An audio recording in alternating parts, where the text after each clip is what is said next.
Does your dog's bottom drive you nuts? The nasty fishy smell, incessantly trying to lick it, the infamous scoot? If so, let's talk about it. Today's video is all about bottoms. We're going to find out why anal glands exist, what they're meant to do, how they're meant to do it, and why do they so often cause problems for our dogs. At the end of the video, there'll be a section on what you can do at home to keep them functioning as well as possible when do you actually need to call in the professionals to help him sort it out. Hi, I'm Vanessa and I've been a small animal veterinarian for 39 years. So let's start with the what. All canids have anal glands. Foxes, wolves, dogs, African wild dogs. Basically, they're scent marking mechanisms. They produce a strong smelling liquid that's unique to each individual. It's a way of sending a poo mail, I suppose, and it's why dogs smell each other's butts. So this is Nellie, and she's agreed to model her backside for us. So a normal set of anal glands will sit on either side of the bottom, more or less where my thumb and finger are at the moment. So at roughly 8 o'clock and 4 o'clock, or there or thereabouts. Generally, they should be sitting just inside the muscle which surrounds the bum. In some dogs, they don't, and that's one of the reasons we get problems, but we'll have a look at that later on. So in a perfect world, what is meant to happen is that the physical action of passing a stool causes the muscles around the bottom, in conjunction with the contents of the bottom, to squeeze the anal gland, produce and push out a small amount of the secretion that this anal gland produces, deposit that on the poop, and as the dog leaves his poop, well, that is a poo mail to signal to all other dogs what's going on in your dog's life. That's in the perfect world. In order to make them work properly, we need 5 key elements to fit perfectly together. The muscles around his bottom must be strong enough to actually do the job. He must be able to assume the correct squatting position to enable those muscles to do their job. His poops have to be firm enough so that the gland can actually have something to be squeezed against. The exudate, or the secretion that's formed inside the gland, must be liquid enough to actually come out when it's squeezed. And the glands and their openings need to be in the right place so that the muscles squeeze them, first of all, and secondly, so that when they squeeze them, the stuff comes out onto the poop, not into your dog's bottom.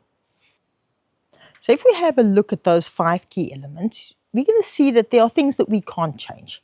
But there are also things that we can change. So we're going to concentrate today's video on those things. Factor 1. The muscles around the bottom must be strong enough. So we can definitely do something about this. Muscle tone around the bottom works exactly the same as muscle tone anywhere else in the body. If your dog is too fat, or if he spends all his walks with his nose on the ground, supposedly sniffing the ground, he's not going to have enough muscle tone in his back half or his core to do the job effectively. All of them need to work properly together, including those ones around his bum. So the first thing we can do, keep his weight in a healthy range, very important, and keep his hind legs working as well as they can. Coming up on the channel in the next couple of weeks is actually going to be a video dedicated to just that, to keeping your dog's hindquarters, their muscles, functioning properly. So keep an eye out for that. So, second factor, the dog's posture must be right. He needs to be able to assume the position and hold that position for a reasonably long time. If he's got sore joints, or if he's got, say, pain in his back, he's not going to be able to do that. So the next thing that we're going to be doing is making sure that if he has pain anywhere, that you've noticed that pain and that we're managing that pain to actually enable him to physically get into the right position to make everything work. Third key element, his poops must be firm enough. If the muscles around his bottom have got nothing to squeeze against, or they're squeezing it against something that's soft and floppy, well, they're not going to be able to put the pressure on the gland that is necessary to get the secretion out. So we need to make sure he's got nice, firm poops. If you've got a dog that sort of struggles regularly with runny tummies or mucousy poops or whatever, I will put a link to a video that can help you with that at the end of this one. If his poops are basically okay, but they just maybe a little bit softer than they should be, there's fiber supplements, there's all sorts of things that you can give him to keep those poops exactly where it needs to be to help the anal gland function properly. Key element number 4, the secretion must be liquid enough. This one can be a bit tricky. There are some dog breeds, and we're thinking particularly Basset Hounds here, they simply have thick secretion. There's not a lot you can do about it. They're the guys who may need help from time to time, even if you've got everything else spot on. That's just a lousy draw in the genetics lottery. For others, they may just need 1 or 2 visits to the vet nurse to get the old grotty stuff out while you're working on the other 3 factors to get everything else working. The longer secretion stays in the gland, the drier and the thicker it's going to be, sometimes to the point of even being really hard and granular. So we just need to get all of that stuff out so that the body can make nice, new, normal liquid secretion for when you've got his muscles sorted, his pain sorted, his body weight sorted, and he's ready to get cracking on managing those glands on his own. So factor number 5, stuff being in the right place. That's the one that you really can't do a whole lot about, with one caveat that we're going to have a chat about a bit later. As a general rule, smaller dogs usually struggle more with their bummy worms than bigger dogs. And that's often due to structural stuff. Smaller glands, narrower outlets, deeper glands, all sorts of things like that can make it really difficult for these little guys to actually empty their glands effectively themselves, no matter how good everything else in the system is. And don't get me wrong, this happens to some larger dogs as well, but it's a lot more unusual for it to be present in a larger dog. That caveat I mentioned earlier is body fat and muscle wasting with advanced age. Sometimes a dog who's been okay all his life will suddenly start having issues when he gains a few pounds. Fat physically pushing glands and ducts out of the way and putting them in the wrong place. This actually does happen. And, that's a body weight issue. Lose the weight and he goes back to managing it himself. Age, muscle wasting, that happens as well. You can minimize it, but to some extent it's going to happen. I mean, some older dogs even have bottoms that look positively caved in.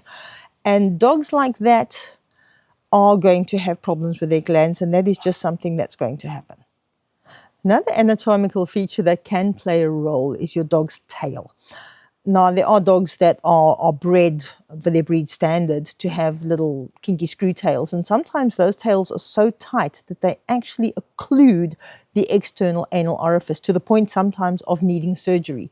Those dogs are simply going to battle because there is a mechanical obstruction to the outlet of both poop and gland secretion. Again, lousy genetic lottery. Then, a few years back, there was a sort of thing or a train of thought that popped its head up to saying, oh, well, animals that have docked tails have more issues with their anal glands. Now, the reasoning behind this was that a dog's tail muscles are essential to maintain tone in the perineal muscles, the muscles around the bottom. I don't know. I don't know if there's ever research to back this up or to refute it. I had quite a few docked tail dogs in my life. I worked with Boxer Rescue in South Africa, and several animals that had previously had their tails docked came to me as adults. I didn't experience any anal gland issues with them, and that's kind of disappeared into the woodwork, probably where it belongs. But you may have heard that somewhere, and honestly, there's no support for or against it. So at this point, let's quickly summarize the 4 things that you can do at home to prevent problems. 1, feed the right amount. You don't want your dog getting fat. It's important for a number of reasons, which we're not going to go into in this video. Secondly, evaluate your dog's hindquarter muscle mass. If he's got shoulders like Chris Bumstead and chicken legs, chances are good he's got undeveloped muscles at the back, and you can do something about that.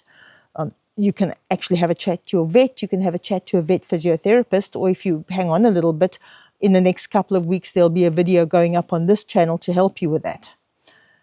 The third thing is actually watch how he squats. Make sure he's assuming the position correctly and holding it for long enough. If he isn't, he may need some pain management. The last thing, make sure he's doing nice, firm poops. Again, if not, there are things you can do to help him with that. So, let's move on to the dog that's already got anal gland issues. He is probably going to need to see his vet or his vet nurse to get the ball rolling, because the old grotty stuff that's in them is going to need to be emptied out while you're working on those other factors to get them working properly. Most dogs, once you've sorted out all the other things, are actually going to be able to resume, let's call it business as usual, once the functional stuff is in place. If he's one of the unlucky ones that either has an anatomical defect or the glands have become damaged in the past, then he may need regular emptying. And the emptying that I recommend is, wherever possible, to do an internal empty. It's kinder, it's gentler, and you can get to do the job a lot better than the grooming parlor external. Okay, so a bit of lubricant so that you don't hurt her. Get it nice and smooth. Very undignified. This I always tell people when I do this and I'm in the job for the glamour. It's all right, sweetheart. It's all right, my darling. There's a good girl. Well done. Oh, sweetheart. So I can feel the gland quite clearly sitting in there. What we're going to do is we're going to roll it out ever so slightly. And you can see it's really hard, really tacky. That stuff's not going to easily come out on its own. So we'll just take it really gentle and massage it all out until it's completely empty and there's no need for her to be hurt at all. Nearly there, my angel. You're being very, very brave. Look at that. Look at all of that stuff, my baby. That can't be comfortable, is it? Yeah, and that's one completely done. Bearing in mind, of course, those dogs that need help every couple of months, it's still going to help them to get those other 4 factors working as well as possible, even if they do need to visit the vet nurse every couple of months, just to give them a little bit of a helping hand. Yeah, we don't really want to wait until he starts scooting or chewing on his bottom, because that means he's already sore, and that's not cool. One last thing, if your dog will allow you to, it's worthwhile on, let's say, every month to 6 weeks, just having a visual look under his tail.